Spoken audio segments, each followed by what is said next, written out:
And the next sacred cow is get a job, or go to school and get a job. Now, the problem with getting a job is, who do you think pays the most taxes? The owner of the business or the worker?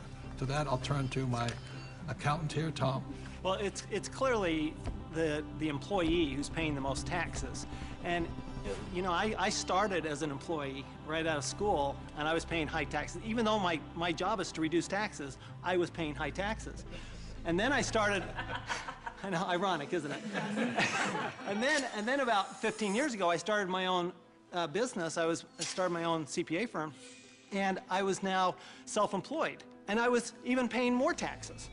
So it wasn't until I started acting like a bigger business and was really a significant sized business that I started paying less taxes. And it's because it's the business owners, and it's the entrepreneurs, and it's the investors, the active investors, that really pay the least amount of taxes. Time out. During this program, you'll hear a lot about ESB&I, also known as a cash flow quadrant. E stands for employee. Employees have a job. S stands for self-employed, small business, or specialist, like a doctor or lawyer. These people own a job. B stands for big business, 500 employees or more, and these people have other people working for them. And I stands for an investor, and investors have their money work for them. Now, my poor dad always said to me, go to school and get a job, and he wanted me to become an employee or a specialist like a doctor or a lawyer. My rich dad said, if you want to be rich, you have to be on the business owner or the I side. And that's the difference between my rich dad and my poor dad. If you look at the cash flow quadrant, you have the E, S, B, and I. The people that go to school are on the E and the S side. The S stands for specialists, like a doctor or a lawyer, and E's are employees. But doctors and lawyers pay the highest taxes, right? Oh, by far. It's those people that are self-employed, because not only are they paying the highest income taxes, they also get the privilege of paying Social Security taxes and Medicare taxes on everything they earn. So they're paying extra taxes just to be in that S quadrant. Right, so when you go to school, again, there's academic and professional. You go to school, and my mother wanted me to be a doctor. If I had followed in that footsteps, I'd be paying the highest tax possible. And they make a lot of money, but they pay the highest percentage in taxes. So that's why this relates back to go to school. That's right, and they actually have the fewest options of reducing their taxes. The tax laws are really geared towards those people who are creating jobs. You know, and those are the entrepreneurs, those people who are creating housing and, you know, building real estate, because the government understands that's what we need. You know, we want the private sector to do that, and so we're rewarded for doing what the government wants us to do. And that's really all the tax law is. It's a system of rewards for people doing what the government wants you to do. Plus, you know, the other part of it too is this whole idea of getting a job. There was some kind of a myth out there that goes with get the job, get a safe, secure job. And so that by getting a job, somehow you're going to be taken care of for the rest of your life.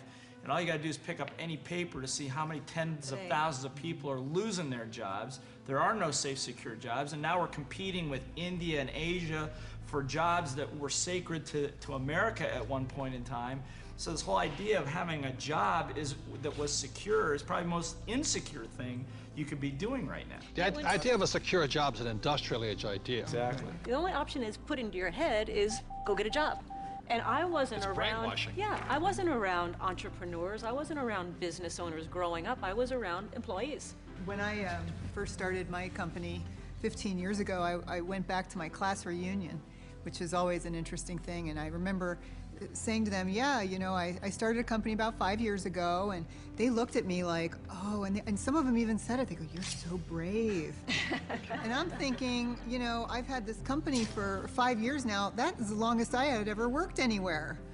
See, without financial education, you have to get a job. What's tragic today is so many people losing their jobs. They go back to school to get another job, but they're now competing with their kids. You know, that's insanity. So we're not saying jobs are bad. We're just saying as entrepreneurs, our job is to create jobs. The government doesn't really create jobs. They need more entrepreneurs. I didn't even know there was another option growing up. I didn't know there was another option. I didn't know. I thought all you could do was get a job.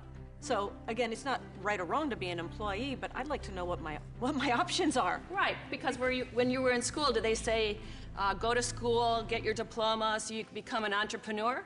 No. I mean, you'll never hear that in the school system. No, they said work your way up the ladder, get the bigger Get a better paycheck, get a job. better Go to college job, to get a higher better pay. job. But you're right, job is the only option that you'll hear in school as a rule. And job stands for just over broke, you know? To me, the real issue with the job is it's the highest risk profession you can have because you only have one client. Now, when I started my business 15 years ago, it was after being fired from a job. And what I recognized was that, I had no control over my life because I had one client. That was my employer. Whereas now I have hundreds and thousands of clients. One client fires me, it's not the end of the world. Now my risk has gone down considerably, almost to nothing. Where when you have a job, I mean, it's just a high risk play. Plus, the other thing is you're in complete control. That's the piece that I like. I like being able to, if I lose a client or You're an entrepreneur because nobody would hire you. I'm unemployable, there's no question.